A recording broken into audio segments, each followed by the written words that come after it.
Bah oui, alors cette histoire, on va vous en parler ce soir sur CNews. C'est Chloé Tarka qui va nous raconter cette histoire. Il s'agirait, je parle sous votre gouverne Régine, un journaliste palestinien, donc collaborateur de France 24, qui aurait lui aussi tenu des propos haineux sur les réseaux sociaux. Chloé Tarka vous explique tout ça et on réagit. Et je suis sûr que ça va réagir autour de ce plateau.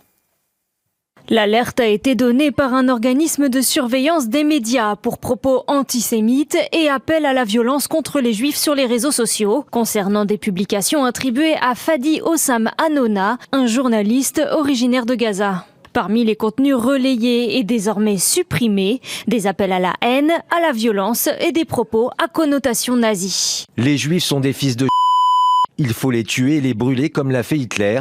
J'en serais tellement heureux. Le combattant palestinien est égal à 6 soldats israéliens.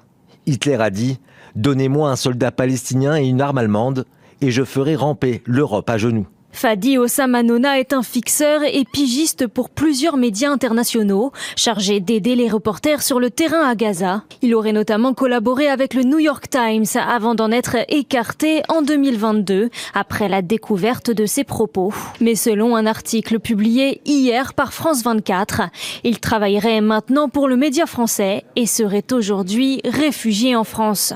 Collaborateur régulier de France 24 depuis 9 ans, le journaliste a été évacué du territoire palestinien vendredi 25 juillet vers la France. Une information qui suscite l'indignation sur les réseaux sociaux. Pour l'heure, aucune réaction officielle n'a encore été formulée. C'est terrible cette autre histoire. Et là, on fait référence ex-collaborateur du New York Times. Je vous rappelle qu'hier, on commentait cette photo. Oui. Le New York Times, quand ils se sont rendus compte de plusieurs failles et de discours des plus abjects de ce journaliste, ont décidé de s'en séparer. En fait, c'est un fixeur. Le fixeur, c'est celui qui permet aux journalistes à l'étranger, qui facilite les choses pour faire le travail, notamment pour la langue. Et vous le savez combien, parce que vous êtes grand reporter pour CNews, et le rôle du fixeur est primordial. Et c'est un contact important quand on est journaliste et grand reporter. Et donc là, en fait, il faut lire cette interview où il ne sait pas s'il va retrouver la bande de Gaza, s'il va pouvoir y retourner.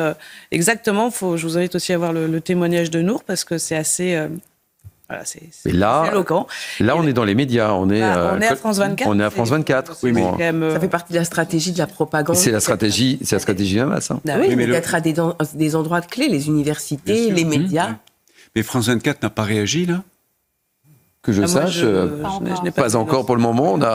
Mais qui va en parler là ? Après le 7 octobre, il y a plusieurs journalistes de cette rédaction qui avaient été épinglés exactement pour les mêmes raisons. Donc j'ai envie de vous dire, on n'est pas forcément étonnés, malheureusement, parce que ce genre d'affaires arrive régulièrement. C'est-à-dire que des journalistes qui se disent, eux, des journalistes qui sont factuels, etc., sont en fait des propagandistes anti-israéliens et se servent simplement de leur profession et de leur carte de presse pour répandre de la propagande anti-israélienne. Mais plus largement, et là je prolonge l'idée de Rachel qui me paraît très importante, parce qu'on parle d'Israël, d'antisémitisme.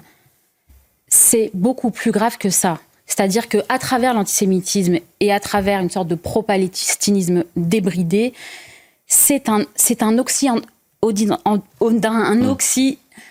anti-occidentalisme qui se joue. C'est-à-dire que c'est l'Occident qui est visé. C'est simplement les Juifs, les Israéliens. C'est le premier filtre. C'est une attaque de l'Occident qui se joue. C'est très important. Vous avez une tribune d'ailleurs dans le JD Mag de Michel Onfray qui appuie là-dessus. C'est beaucoup plus large que simplement l'idée de fixer, de viser les Juifs, les Israéliens. C'est une attaque contre le modèle de l'Occident. C'est une attaque contre le modèle de l'Occident au sens large, c'est-à-dire tout ce qu'il propose. Le modèle de l'Occident, c'est notamment l'égalité entre les hommes et les femmes. C'est notamment les droits de l'homme. C'est notamment une liberté de conscience. C'est tout ça qui est attaqué à travers le logiciel islamiste qu'on retrouve chez manifestement ce journaliste et chez cette Gazaoui, etc. Donc tout ce logiciel islamiste ne s'attaque pas seulement aux Juifs. Il s'attaque aussi à tout ce qui n'est pas lui, c'est-à-dire toutes les minorités, les chrétiens, les musulmans qui aussi ne veulent pas être des islamistes et qui sont sommés de se soumettre à ce totalitarisme nouveau. Et donc c'est un logiciel qui doit être pris comme tel, c'est-à-dire un logiciel anti-occidental, anti-juif, anti-israélien, mais par-dessus tout un logiciel totalitaire. Anti-insoumis. Et surtout, exactement. Vrai tout à fait, je suis d'accord avec Noémie, et c'est surtout, ce sont des gens qui vont pratiquer l'inversion accusatoire.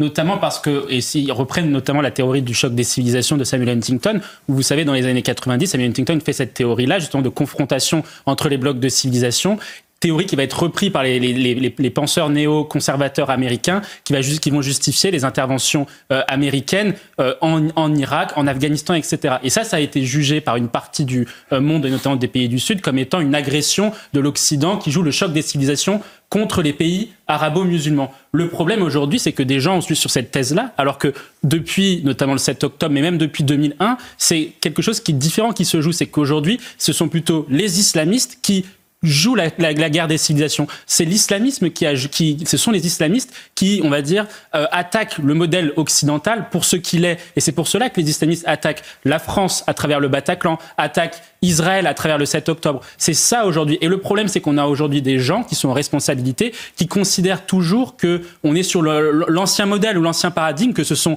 finalement la France, les États-Unis et Israël qui sont les agresseurs, alors qu'en réalité, depuis les années 2010, ce sont les agressés, et c'est cela qui se joue, et c'est pour cela il ne faut pas laisser un seul centimètre à ceux qui propagent cette idéologie de l'islamisme.